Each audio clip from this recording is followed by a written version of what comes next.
I was advised to tap into that market because he needed quantity. Advised by whom? By Tamish Jagmohan. Yes. Because he needed quantity and we didn't have enough here for him. Right. So as an agent for Tamish Jagmohan, how did you tap into that Brazilian market? So he knew that I would need extra financing. He proposed to finance the entire operation. And I had to get somebody to get the gold from there. So I did. I've known Andre Parag for a very long time, and I mentioned it to him. He already had his sister working there, buying gold from there, and supplying Tamish Jagmohan. So he's not good with his sister. They're having problems. So he was more than excited to go there and compete with her. At the same time, make some money. In Brazil? In Brazil, in Bovista, yeah. Bovista, right. Yeah. So he would settle in Bovista, and the gold will come from Venezuela. The gold that he was buying there to supply the Tamish would come from Venezuela.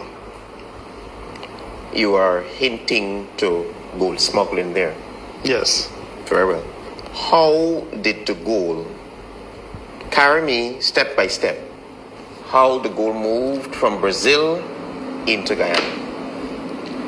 So there are generals, military people that are directly connected to Maduro. The gold will come from the refinery through them because it's some big bars. It's stamped 99.99%. And those military people would bring it from Venezuela into Bovista, where Andre Parag would purchase it from them. Then he would smuggle it to Letem and deliver it to Tamish Jagmohan's office that he have in Letem. This Parag fellow, is he related to the minister? Yes, I think they are cousins. Cousins. Yeah. So when the gold makes its way into Guyana, what does Tamish Jagmohan do with his gold? You would know because you're his agent. Yes, so you were his agent. So he would ask me not to deliver the gold to him 99.99%. He would ask me to dilute it, mix it with other lower quality, so that it would be 90% or anything other than 99.99%. Why was that? Because it was known then that the gold coming from Venezuela is 99.99%. So he didn't want to be known that he's dealing with Venezuela gold. So after you have diluted the gold, what happens thereafter? Where does that quantity of gold go? It goes to his office. His main office is in Kingston, right, next to the American Embassy. It would go there, and some of it would go to the Silver Street. He has another office in the Silver Street. And that gold is sold to the gold board? I don't know if all is sold to the gold board, but yes. Because he would ask me from time to time to get names of miners or people that wants to declare gold so that he can make receipt in those people's name and pass it through the gold board as if it's mined locally. So falsification of receipts? Correct. What do you know about the Royal Canadian Mint and Tamish Jagmohan's relationship? I don't know anything about that. You ever heard if he sold gold to the Royal Canadian Mint? I heard something like that. Yes. Okay. Now I'm concerned about this Venezuelan gold. How was the money supplied to purchase gold from Venezuela? So we would collect my security. They would go and collect the money from Tamish's office. How? In what? Suitcases, bags, what have you? Yes, bag, suitcase. Whenever he have the US dollars, he would supply us with that. Whenever he don't have that, he would give us the Guyana currency to purchase the US dollar on the road because the gold is being purchased in US dollars in Brazil. What's the meeting point between Guyana, Brazil, or Guyana and Venezuela to meet these military people to get this gold? What's the In Bovista. Bovista in Brazil? Yes. So it comes over the border unchecked? No immigration officer, no custom officer, no Our nothing? border? Yes. Well, yes. Where do they store it? They would keep it. It depends on the time that the gold reaches over in Letem. If it reaches after the plane left, the gold will be kept at Tamish's office until the next flight. So therefore, you are telling me there's collusion at where? The Oval Airport, Eugene F. Garay Airport? Collusion in a way. People facilitating the flights in and out and would know that Tamish is smuggling gold and say nothing? It's on the regular flight.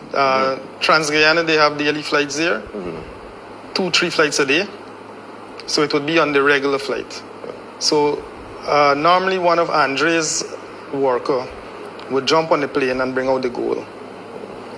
Mr. Bach, you're telling me here that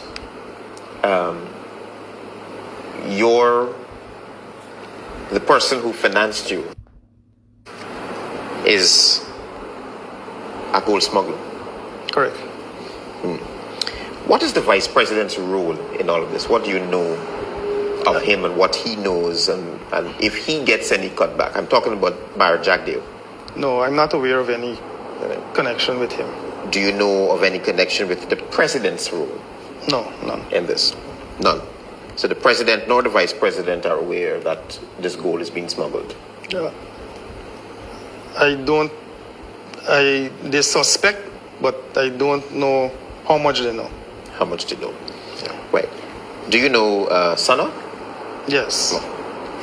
I understand that you're being targeted by the Special Organized Crime Unit and persons within the government because the person who financed you, this is my information, you can tell me if I'm wrong, the person who financed you, Tamish Jagmohan, has gone to the vice president and the president and Suku and have made some very damning allegations against you. Correct.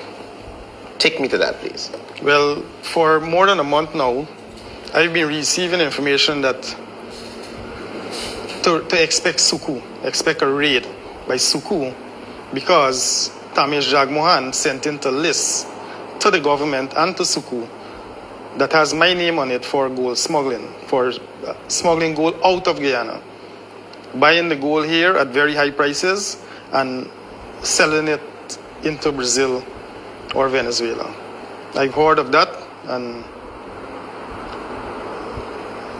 I believe it to be very true because other people had those problems too, where they're being raided. It had an issue in Letem, where a Brazilian woman was held with gold and cash, and everything was thrown on that woman. But I know that the gold was sold to one of his agents, namely Angela Parag, in Letem. So the gold was seized from her, and the cash that she paid the people with was seized from the people, the Brazilian woman. But in the report, nothing was mentioned about Angela Parag. Everything was thrown on the Brazilian woman. And you believe that Suku's coming after you soon? Yes. I think that they did not mention Angela's name in that operation because she is Tamish Jagman's main agent there in that area. She buys gold in Letem, and she was involved in the smuggling of gold from Brazil to his office also. But didn't it occur to you that Tamish Jagmohan is using the same information where you and him conducted business, buying gold from the Venezuelans and the Brazilians, and using it against you now? Does it occur to you that way? It appears that way to you? Yes, it does, yes. It does. Do you know if he is into drugs? I heard stories, but I don't know. What you heard? That he used to be involved in the drug trade with, I would say, the most popular drug dealer in Guyana. Yes. Used to be? Yes. And when you were doing business with him, you saw no signs of that? No. Okay. Do you know of his ties to the United States of America? Tamish's ties to the United States of America, whether gold goes down there and how it goes down somewhere in Manhattan, some store in Manhattan. You heard anything about that at all? No. You don't know anything about that? No, I don't know anything about that. Right. I want to show you a few photographs that I would like you to explain what the viewers are seeing. In fact, when I show you the photographs, they will come up on the screen as well. Okay. Right? They'll come up on the screen. There. What are we looking at there? Okay, so this is the guy in the middle. He is a worker for Andre Parag, Right. a security personnel for him. Right. The other two guys, they are the major supplier. They are the military people that I spoke about. They would bring the gold from Venezuela to Bovista. Are they normally in Guyana? They came here one time that I know about. One time. To do Yeah. what? To make contact, to reach with Jagmohan and to know who they're dealing with. Right. Organize the smuggling of gold. Yes, correct. All right. Thanks. Look at this one. What are you looking at there? These are the gold that was purchased from these same guys here. And part of this was sold to the gold board. I believe so. Listen. You diluted any of these? No, these here was diluted already. Where? In Bovista. In Bovista. Yeah. All right. Thank you. Just a few more. This one. Same thing. Same thing. Same Yes, gold. yes. Diluted gold. Yeah, so when they make the purchase, they would take a picture and they would send it to me. I see. Interesting. Yeah. Look at this one. This is a very interesting one. Yeah, this is US currency that was prepared to send to Letem. Most of this money came from Tamish's office. There's been a regular shortage of US currency. How does he have so much money? I don't know. So much US currency of that? I don't know. You don't know. All right. All I know is that we would pick up the money there at his office. His office.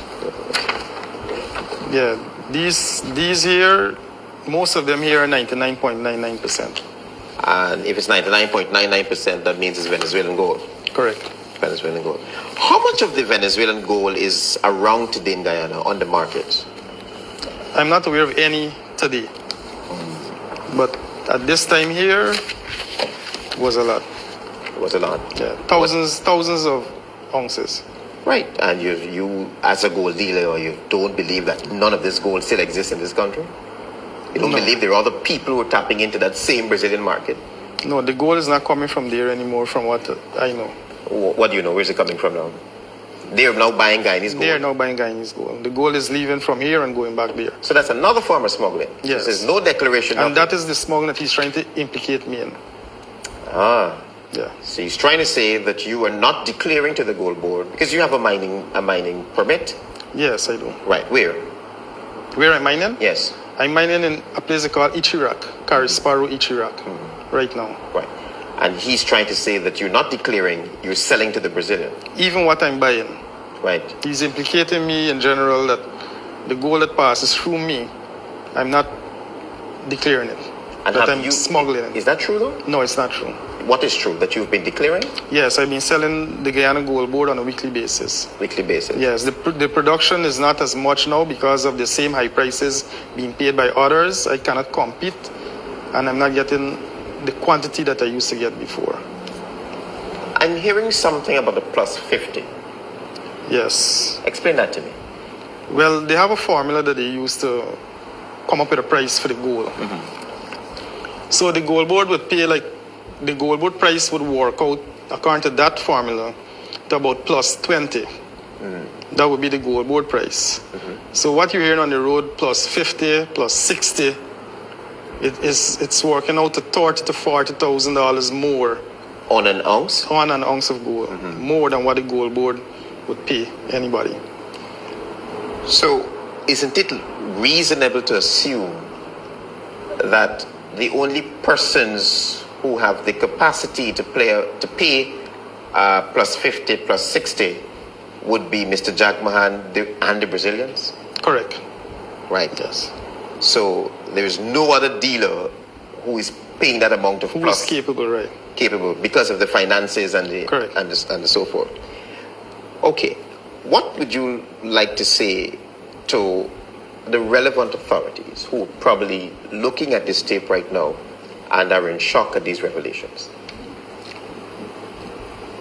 That I'm being targeted.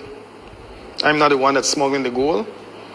On many occasions, my representative from my office from Gold Target Export would attend meetings held by GGMC, and we would have made some complaints about suspected gold smugglers, which would be mostly foreigners, the Brazilians.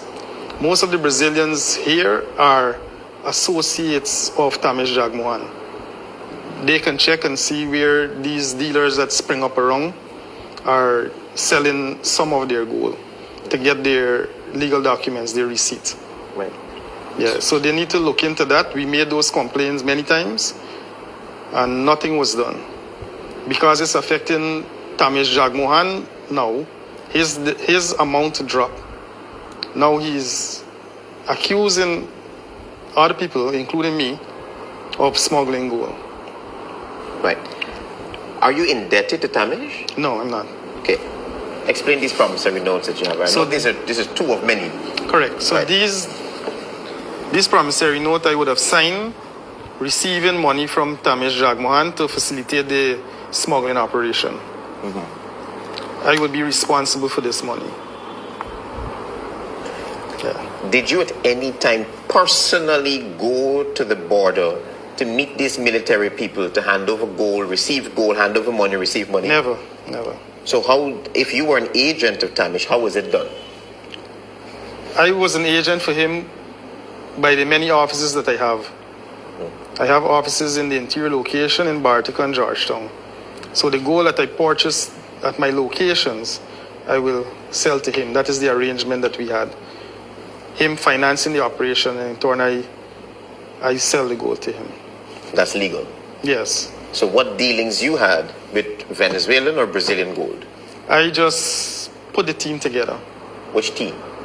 Andre and his crew, the team that would go there, that would take the money there, purchase the gold, and return the gold to Guyana.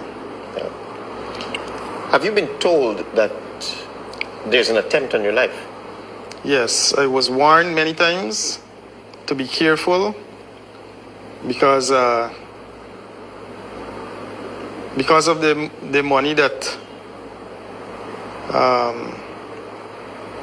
Sona, I call him Sona, Satnarayan Sadio, Right. owes me. It's a lot of money. This is Val's Construction? Val's Yeah, Construction. tell me about that relationship. Yeah, so I've known Sona for more than 25 years. I know him as a miner. I used to finance his mining operation. I would finance a lot of mining operation. In return, the arrangement is that they must sell me their produce, their gold. So I financed his mining operation more than $70 million or so at the time. We were very close. Myself and Sona was very close. We used to spend hours on the phone, especially leading up to the last elections. So Sona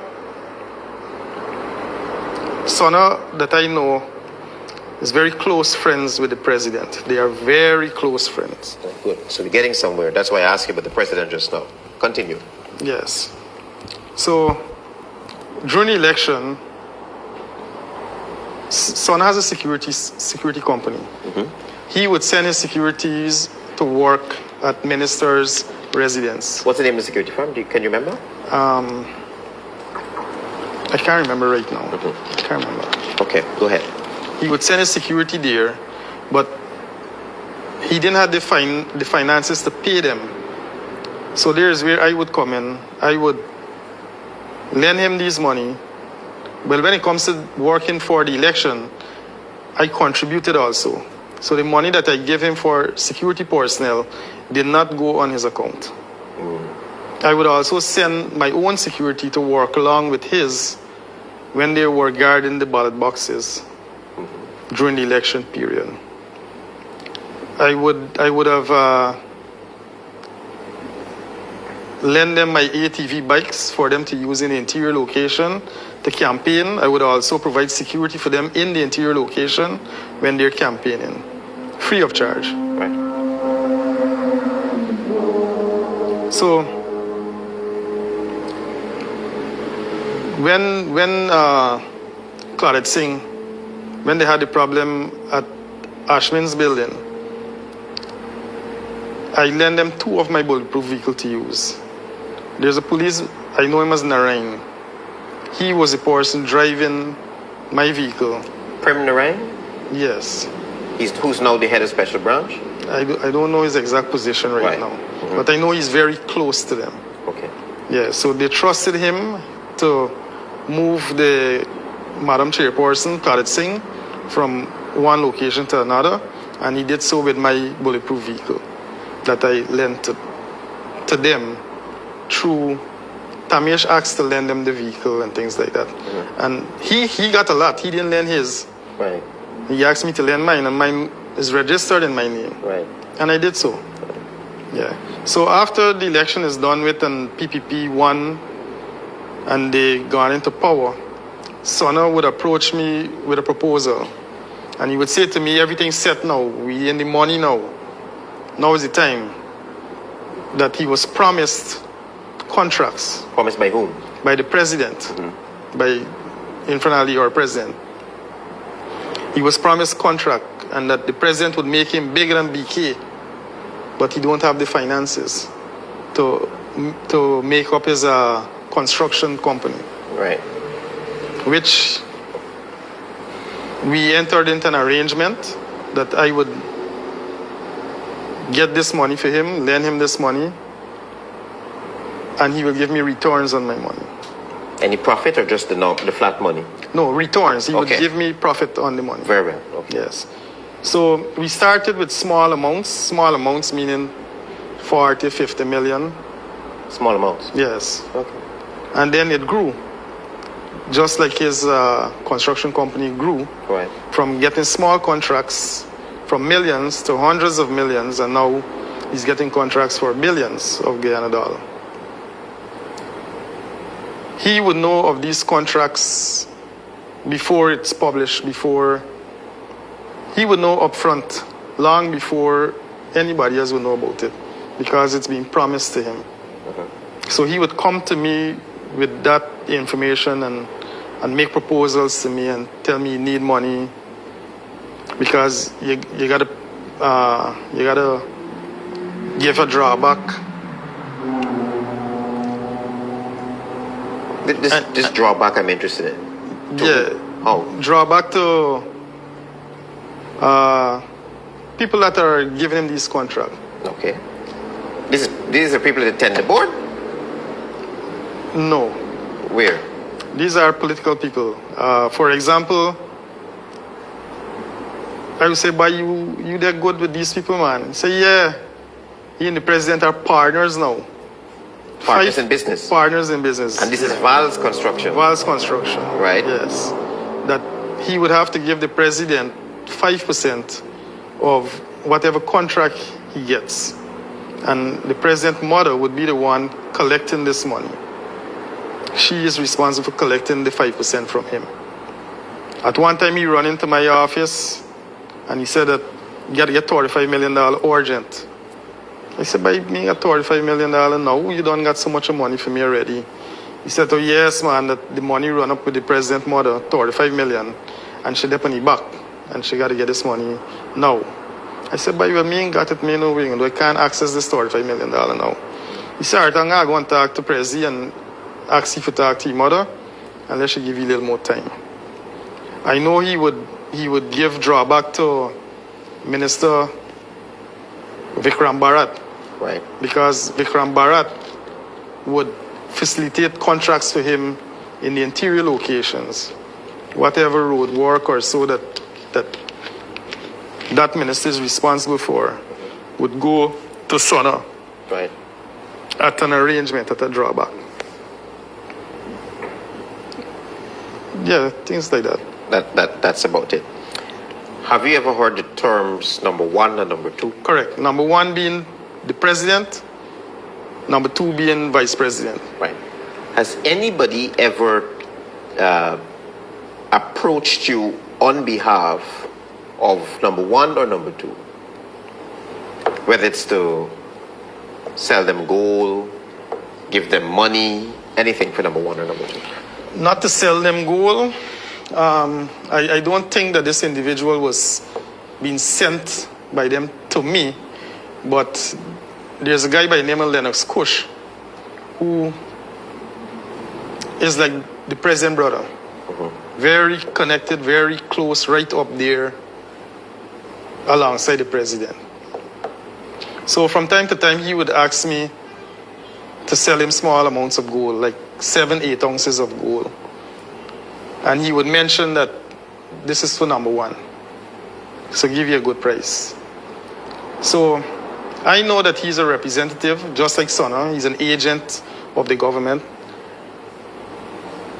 And that he's taking, that he's purchasing from me, is not to resell to number one. It's to give to number one for whatever transactions or so that he would have done and gained from. That would be his part of drawback that he's giving to them. Interesting. Is that as much as your relationship goes with Kush? No. After some time, Sona stopped paying me. He stopped paying me, he stopped giving me returns on my money, and he stopped paying me the capital. So, before the Mohammeds was sanctioned, I used to ask Arsene father, Mr. Nazar Mohammed, to arrange a meeting with myself and the president so that he can hear my side of the story, because I know Son is so close to him. Son goes to him and seek advice from him. And Son told me that the president advised him to stop paying me, that he has paid me enough, and stop paying me. When Son told me that, I said, Son, you know that all this money is not my money, and everybody looking for their returns on their money. Right. And I can't, Son even tell me, you just stop paying them. I said, Son, I don't do business like that. I can't bully the people. I can't just tell them that Son is not paying anymore. First thing the people would tell me is that they did not lend Son their money. Right. They lend me their money at an arrangement. Correct. So they don't care. They don't want to hear what Son got to say. Everything is on me. So I told him that can't happen. We can't just forget about the money or stop paying the people. Yes, right. Stop paying the people, yeah. He told me to stop paying the people, and Prezi said that whoever don't cooperate with him, he is going to find a way through GRA to get back all those money. Meaning that we would lose much more than what we're going after him for. So I'm getting the indication that Sono is still indebted to you. Yes. By how much? 460 million Guyana dollar. He gave me predated check to cover that, and the checks bounced at the bank. Which bank? Republic Bank. Republic Bank. And have you taken legal action in this regard? Yes. Our first court date was the 19th gone, and we went there, and his lawyer said they weren't prepared. They asked for some more time, and the matter's called back for the 22nd of next month. Are you prepared to let the judge know just what you told me about him having to pay the president's mother and the president? Yes, I need my money, and whatever evidence I have to give, I will give. Okay. So I asked you just now, what's your relationship with Kush? Good. So Kush, I would go to, just like how I asked Arsene father, to arrange a meeting with myself and the president so that he can hear my side of the story with Sana. I asked Kush to arrange the same meeting for me also. He said he did mention it to the president, but never get the feedback. I know Kush would get licensed firearms for people. Any issue you got that you need help with, as long as you're a supporter of the PPP, you can go to Kush and he will try his best to fix the problem. Has he fixed any problem for you?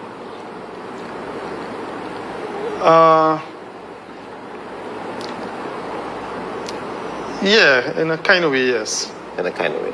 Yes. And that problem has nothing to do with gold smuggling or money laundering or anything of that sort? No. So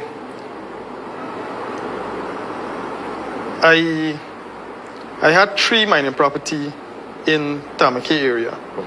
Now the way I got this mining land is through what you call a CAC letter, Right.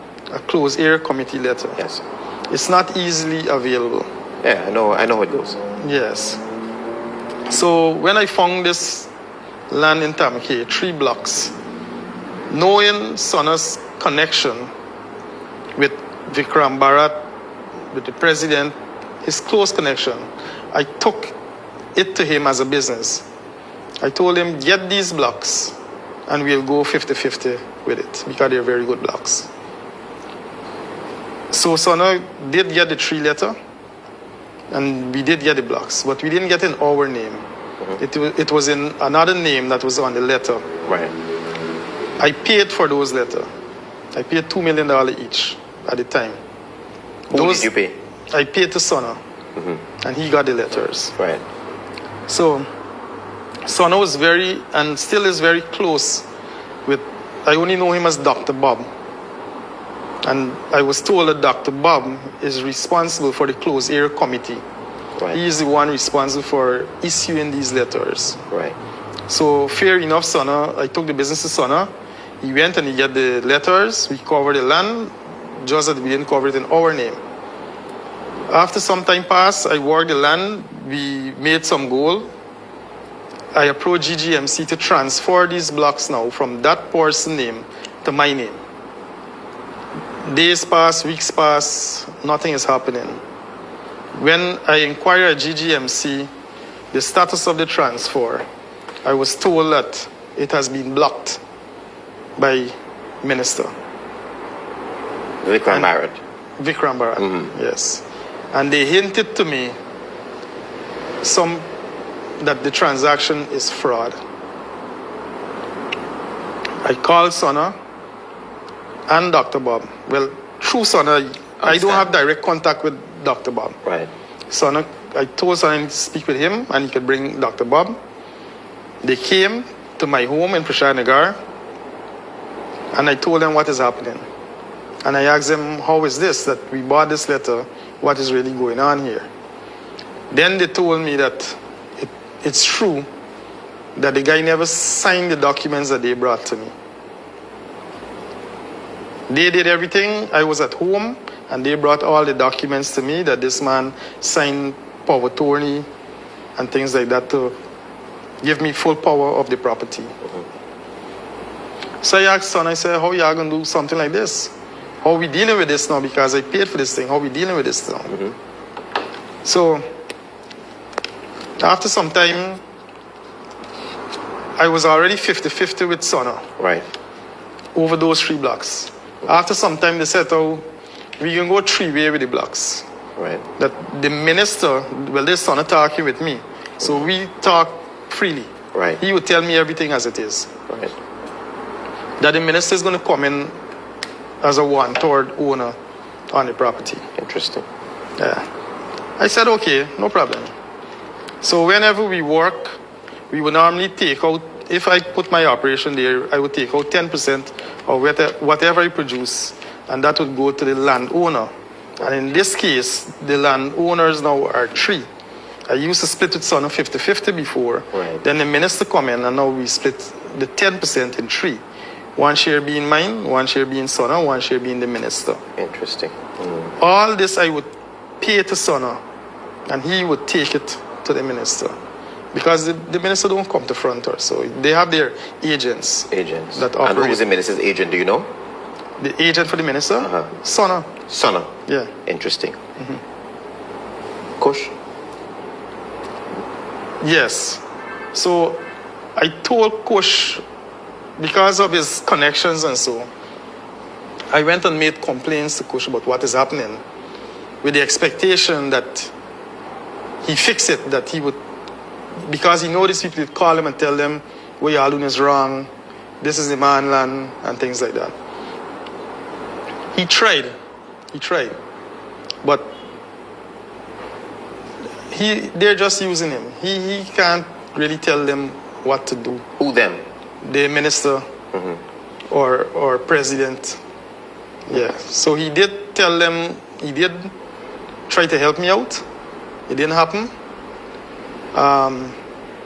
After working the same land, things get worse. The GGMC rangers would show up there and close down the operation that working on the land. I would complain to Son again because I don't talk directly with Bharat, right. Vikram Bharat. I talk with Son. I said, Son, what's going on here? These people going to close down the operation now.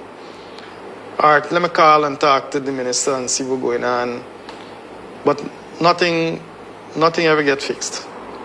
It remained like that. I became frustrated. I made a proposal to them. I said, Son, things are looking good here. I mean, want to be a problem. I don't want a fight with minister and things like that. Ask the minister to put a value on the property, on the 3 blocks. And it's either y'all buy me out or I buy y'all out. He said he went to the minister. The minister put 100 million value on the 3 blocks. I said, okay, deduct 66.6 million from what you owe me and you deal with the minister. Because if it's 100 million, 1/3 mine, 1/3 right. is 1/3 right. for the minister. Fair enough. You owe me a lot of money, deduct 66.6 million, and you deal with the minister and transfer the property to me. Time pass. He said that the minister accept, but he got to get the money. Before the minister do anything, he got to get the money and pay the minister. Time pass. Days turn to weeks, weeks turn to months, nothing happening. Every time I ask him, Son tell me, by me getting money yet, he waiting for some payment. He always waiting for payment from the government for work that he did. I know it's a lie. Right. Because if he's close to the president, yes. That's supposed to be fast-tracked. Right. That never happened. He never paid the minister his part. And everything just left like that. Nobody can go and work on the land. I said, Son, man, let me settle this matter here. Y'all buy me out then. Give me 3.3 million and buy me out. This is my share. Right. They never did that either. And time just keep going. And I don't want a fight with them. Son, I keep saying that you got to be good with the minister. You got to be good with Vikram Bharat. He's the next president of Guyana. He would be the next president of Guyana. This conform. And he didn't tell me, but I know from what he was telling me that he preferred to sacrifice our relationship and keep that relationship that he has with the minister because he's looking at the future president. I see. In your dealings in the gold industry, do you know of the smuggling of gold, whether in the form of jewelry or otherwise, to the United States of America or Canada? I heard of it. I read about it in the papers and stuff. You don't know if Tamish is involved in that? No. You don't know if any other agent is involved in that? Any other gold dealer is involved in that? No. I want to come back lastly to Azadin Mohammed. You would realize that he's a presidential hopeful. Correct. Do you happen to know any inside information or so why they're targeting him? Why they're targeting him?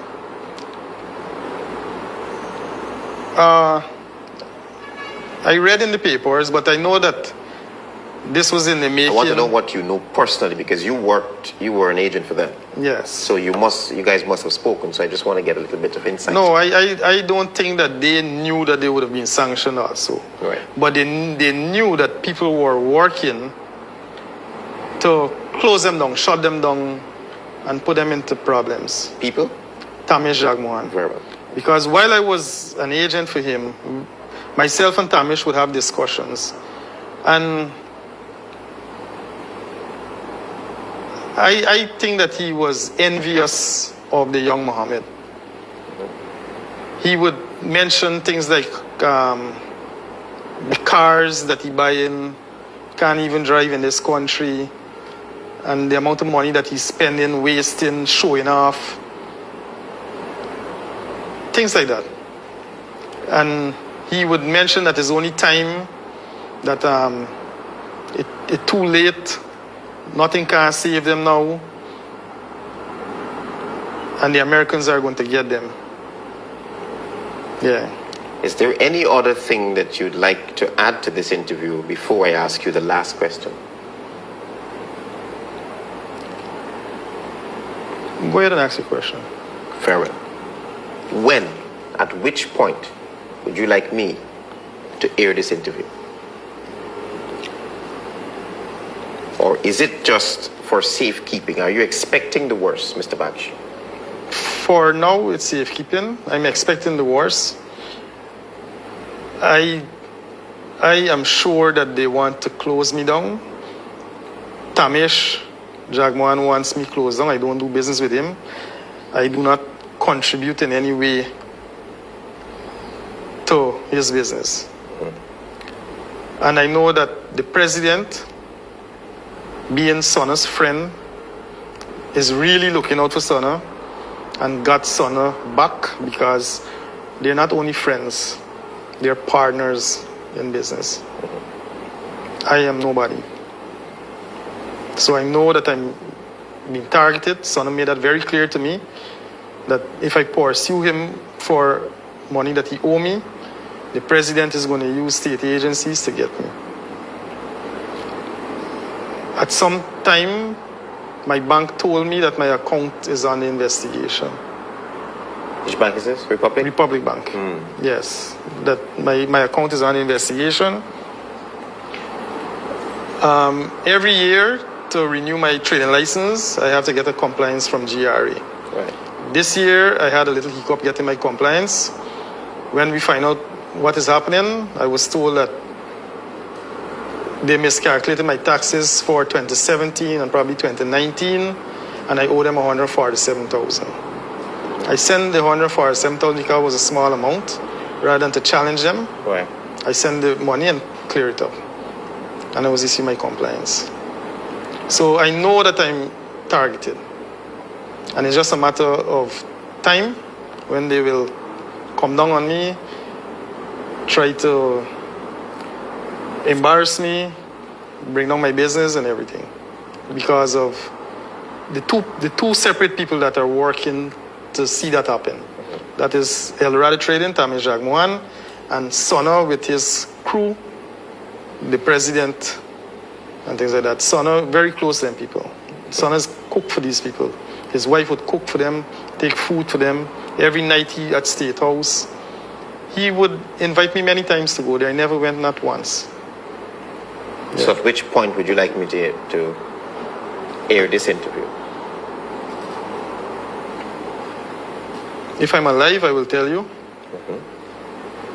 If I'm not, you can go ahead. Very well. So your word is at no point in time, as you're alive, I should hear this interview. Without tell me. instruction from me, correct. Thank you. Thank you very much, Mr. Baksh, for speaking with me. And I've asked you that on camera because I'm a man to my word. Great. Thank you. Goodbye.